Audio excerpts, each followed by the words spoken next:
Okay, fam, welcome back. So today we're going to be going over the grayscale trusts as well as some other metrics. So with that being said, let's get it. Okay, so the first thing I want to go over here is the NASDAQ. There is a reason for this. As you guys know, we use the 4-hourly EMAs to kind of determine whether things are in a bull trend or a bear trend. We have this golden cross indicator for swing trading, but we don't swing trade the NASDAQ. We only swing trade individual positions. But I did actually want to show you this because it kind of matters when we get a golden cross. You guys can see that we got one recently and we're now retesting it. Granted, we are unfortunately below the VWAP, but it doesn't necessarily mean anything, okay? Because as you guys can see, the price went sideways into support, went down, kind of had like an inverse head and shoulders pattern here that went back up. Now we're retesting support, which is a flip zone. In this case, it would be support, and we need to get a break of that trend line. I would say once the trend line breaks, the confirmation is actually on for the move up itself. But what I think is really going on, and again, we got this oversold signal back here, so usually there's a pretty nice pop from that point. We did see that, but the other thing I want to point out, so nice little 4.5% move there or so. But the other thing I want to point out is we have created a series of higher highs and higher lows. We want to see something like this. Okay, you can see a break of structure right about there, or somewhere in here, I should say, right about somewhere around this box. And then boom, obviously, as soon as we get that higher high, that would confirm even further the actual bull trend itself, right? Okay, I don't know why this is not disappearing. Give me 1 second, y'all. So I got to get rid of this. Okay, there we go. All right, so next thing I wanted to show you guys here is on Bitcoin. So Bitcoin is currently sitting at $100,000. If we get a candle close above this previous candle right here, or these three, I should say, that's a pretty bullish sign. So we would need to get a break of this trend line, probably get some kind of candle close above 103,000, I would say, and then 108,000. That would indicate a very strong uptrend coming, which I think we're probably going to get anyways because we're getting a whole new administration here soon. So we're testing currently this downtrend line. As you guys know, a downtrend line is a pretty strong indicator of a breakout for a bullish move. Those of you guys that trade, you know what I'm talking about here. The downtrend line or the uptrend line, depending on which side of the fence you're on. Pretty common terminology in trading. So the other thing I wanted to point out here is the Bitcoin diamond that I showed you guys, or the diamond pattern on the Bitcoin dominance, does appear like it's reaching its apex. We might be getting a breakdown soon. We're also sitting at a resistance level and retesting this rising wedge. Pretty much all of that leads me to believe it's going to come down to this next box here, and then eventually even lower than that, and even lower than that, and so on, until we eventually probably get somewhere around the bottom of this wedge at, well, basically the lowest support that we have right now. So a couple other things I wanted to show you guys. So the stocks above the 50-day moving average has had a nice huge bounce right about off of oversold territory. Same thing with the S&P, huge green bounce. Okay, doesn't look like it because again, stocks were kind of pulling back a little bit today, somewhat. But it has actually had a pretty nice bounce. But again, if I'm being completely honest, only 37% of the stocks in the S&P above their 50-day moving average is actually still leaves a lot of room for upside. Okay, so that's like 50% of the S&P would be 250 stocks. So you're talking less than 200 stocks out of the 500 stocks that are in the S&P are above their 50-day moving average. That is a lot of stocks that are still underperforming. So a lot of potential upside going on here. So we'll get into the trust in a minute. There's a couple other things I wanted to go over real quick. So zoom this out so you guys can see it. Nice big fat green candle. Obviously that's nice, right? So the fear and greed index for the stock market, not for the crypto market, because obviously pretty sure that the fear and greed index is green at this point with Bitcoin going back up. Based on the price action, I'd say we probably were sitting in neutral during that time frame, but the stock market version is actually in the fear right now. It's not quite an extreme fear on the overall metric, but a lot of the underlying metrics that make up this fear and greed index are actually in extreme fear. So that indicates that we're likely pretty damn close to a bottom. If not, the bottom has already come in. In my opinion, we've already seen the bottom. It's just a lot of people don't think so at this point because it never really seems like it when you're at the bottom. Last thing I wanted to go over, we got rid of Soxel. So we freed up some cash. There's a reason for this. So we freed up about, I think it was 14 or 15,000 or something like that. Took a relatively small loss. It was like a few $100. Not too concerned about that. We'll make that back in no time.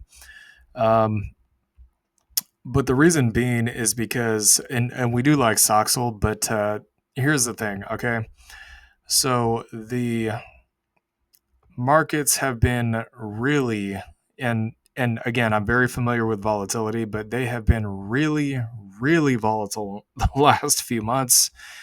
And these dips have just been completely random and extremely annoying, okay? So we've had this huge one in August, 17%, and then the following month, which was these, to be completely honest, the August one wasn't really expected. The September one was expected. So we had that, and then we had another pullback in November, and then we had another pullback in December and January.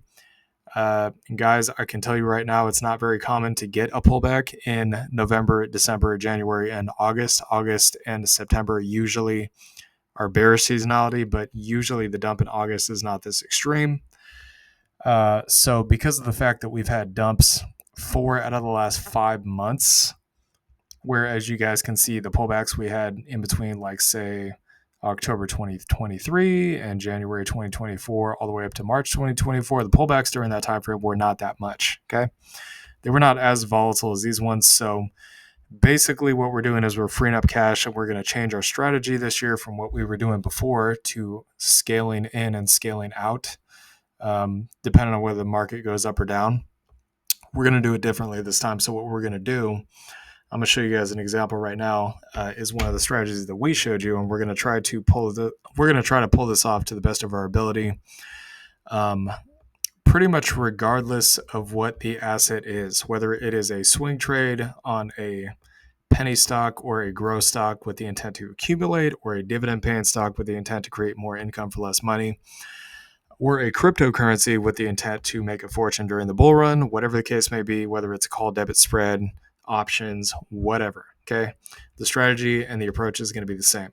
So what we're going to do is we are going to buy and only buy, especially with things like dividend paying stocks, position trades, and options plays, only when we get these oversold signals on the RSI on the 4-hourly time frame or a higher time frame, okay? That's the only time we're going to buy, which means we're probably going to have to sit on cash for certain amounts of time throughout the months and the years. That's fine. So what we intend to do is we intend to buy at some of these levels when we get them, and outside of that, we're just simply going to sit on cash, and we're actually going to build up the cash during that time frame in between these, basically when the market's going up in between there. And when we get these readings on anything that we're interested in buying, we'll first of all, we'll be sure to let you know on X and obviously YouTube and all that stuff. But secondly, we ourselves are going to be buying these positions on these rare dips that we get when they do happen. Okay, or it doesn't necessarily have to be oversold. It could be pretty close to oversold. I would say probably as close to a 30 read as humanly possible, and that goes for literally anything, doesn't matter what it is. Okay, it could be Horizon, it could be CLM, it could be something like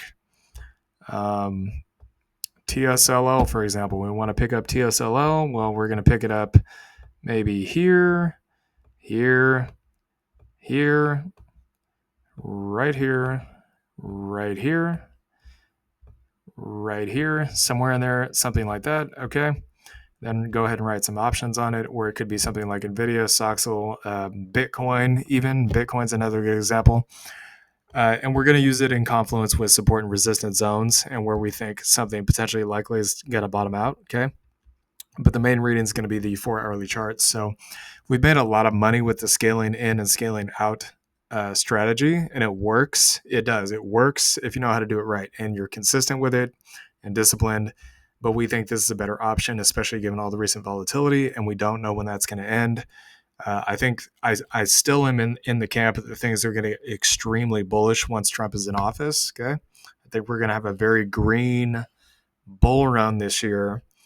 And we already have plenty of positions in place to profit off of that. So really, all we're just simply doing at this point is stacking up cash and waiting for the pullback occasionally on the 4-hourly time frame for whatever we're looking for to get into these positions. So when we see that 4-hourly time frame, we're probably not going to get like a small amount of money into these positions. We're going to really lay it on thick when we see the opportunity to pop up, depending on what it is. Okay, so enough about that. Let's get into the charts here. So LTCN, nice big green candle, still not above the EMAs. I'd still say anywhere in this channel thing here, so 12 to 18. You guys know what happened the last two times. Obviously, it broke out to the upside, expecting a very similar thing here. So 27 going up to 54 here for the targets.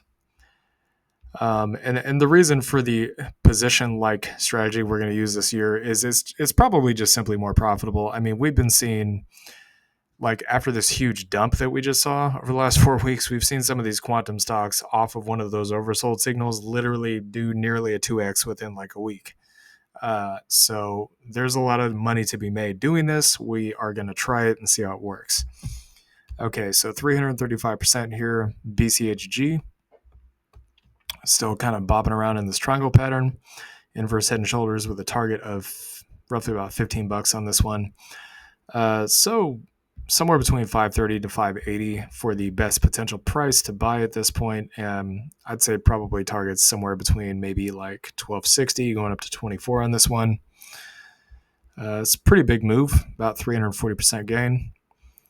HZEN, I'll tell you guys right now, the trusts were actually up a lot more before the market started doing weird stuff and pulling back during the day. Again, I don't know why that happened. There's probably some jobs data or something, I'm not sure, but the markets have been kind of janky lately. I think, to be honest, they're just kind of being a little bit fidgety before the inauguration. That's typical for markets to do that. That's not really surprising to me. So HZEN, I still say anywhere between 4.25 to 510, because again, we don't know if this is going to close above or below the structure there because we still have one more trading day. So 8 to 1240 here for targets. Do keep in mind that Monday is another holiday. It's Martin Luther King Jr. Day, so 185% gain. I believe it's a banking holiday. I don't actually know if the stock market and the futures market is going to be closed. So if you guys are curious about that, you may have to look that up for yourself. So ETCG, 930 to about 13 here for potential buy areas, with targets probably going somewhere between, I'd say maybe like 1870 and 20. Obviously, you know, especially if you have really fat bags of these particular trusts, you know, you want to get the maximum amount of money for your bang for your buck, right? So 115% gain here. ETH still within this channel or bull flag. It depends on which pattern, but the channel target is, in this case, the top of the channel 35. If it is a bull flag, which this is kind of, the actual flag is a little bit long in my opinion to be a flag, but if it is a flag and it plays out that way, 42.35. Of course, you have the cup and handle target also up here at 52.60. So, I mean, you pick a feature on this one, which one do you think is likely to play out? So 23.25 here to 28.25 for the buy area. I'd still say the cup and handle target would be the ultimate goal here. It could go much higher than that, of course, 122% gain. Let's see, GBAT, so still bobbing around in between these two zones. So anywhere from 510 to 770, I'd say is a good area to pick some up. That's just my opinion. 32.20 here for the target for about a 490% move. FILG. So 45 to about 65 here for potential buy area. Again, as long as it's getting wedged in between the zone and the EMA, it's probably going to stick. Well, I'm not going to say it's going to stick around that price, but until it makes a move, that's where the area of price action is currently at. So 400 for the target up here at the all-time highs. It could go much higher than that, obviously 800%. GLIV, so still bobbing around this. Okay, what the hell is this thing doing? So it's still bobbing around the support zone, inverse head and shoulders pattern here again with a target of 31. So buy zone down here at 12 to 15. Of course, it's been in this area for a long time. This is basically just a big accumulation zone as far as I can see. So, I mean, there's been weeks and weeks and weeks and weeks to buy this. So $80 for the target up here at the all-time highs for about a 620% gain, G-Link. So I would still say about the EMAs for the buy area, so 75 to about 100 at this point, because again, the EMAs serve as a support in this case, if we're in a bull trend, which it appears to be in a bull trend at this point. So 220 for the target at the all-time high. Obviously, it could go much higher than that. That's always possible. 187% move. Of course, if you waited for it to get down here, like let's say, well, let's just say you even waited for it to get down to this 38 to 40 area or 46, somewhere in there. I mean, shoot, you would have already been up like a 3-4x at this point. So again, I'm not trying to beat anybody over the head. I'm not trying to beat anybody over the head here by saying you could have bought it down at these lower levels. My goal is not to shame people. It's just to make you aware of when the opportunities present themselves. If you have some dry powder on the side, if it looks like a good opportunity, you might want to take advantage of it. Not financial advice when it happens, because when it's no longer available and the price rips to the moon, you're going to be wishing you did. Everybody in crypto is like this. Even I've had things like this. Believe it or not, there has been times when we wish we would have bought more of something at a certain time and we did not. So, it happens to the best of us. I'm just telling you guys, when strike while the iron's hot, if you get the opportunity, not financial advice, but if the opportunity is there, at some point it's probably not going to be there because the price will change. Okay. So 16 to 24 here for GSOL for the potential buy area target, still 80 to 115. And people might say, oh, that's not possible. It's not going to do that. I mean, guys, it was literally at this price for like months on end. I don't know what you're talking about. If you think that you're God and you know everything, then I guess we'll see, right? So 605% gain here. GXLM, so currently hitting resistance. It's smacked its head pretty hard against resistance quite a few times here. I'm thinking this thing's actually going to break out, to be honest, but we got to wait for the confirmation. So 36 to 45 at this point 36 to 45 at the EMAs for potential buy area. Targets going 68 all the way up to 96 at this point. Let me actually remeasure this. That's a little bit off. Sorry, there's so much going on these charts that it gets a little confusing sometimes. So 165% gain. So I'm looking for some kind of a pattern like this. Something similar to this on GXLM, because again, the turnaround time for the dip moving back into resistance here was a very small amount of time. This is just like a handful of weeks. That tells me that GXLM is probably much stronger right now than some of these other trusts. And the breakout move is probably imminent. So 10 to 20 here for Mana with the target at the highs of 70. Again, it's just going sideways. It's pretty much just accumulation at this point. So 575% gain here, Zcash. Last but not least, so nice clean rejection off of the top of the channel. That's not shocking at all. So I would say maybe, well, I don't know. That's a pretty bearish looking candle. So maybe anywhere between probably the bottom of the supports. So 430 going up to 630 here for potential buy area with 970 to 10.25 as the targets for about 140% gain. All right. Hope you all enjoyed this content. Please like, comment, and subscribe, and I'll see you all later. Peace.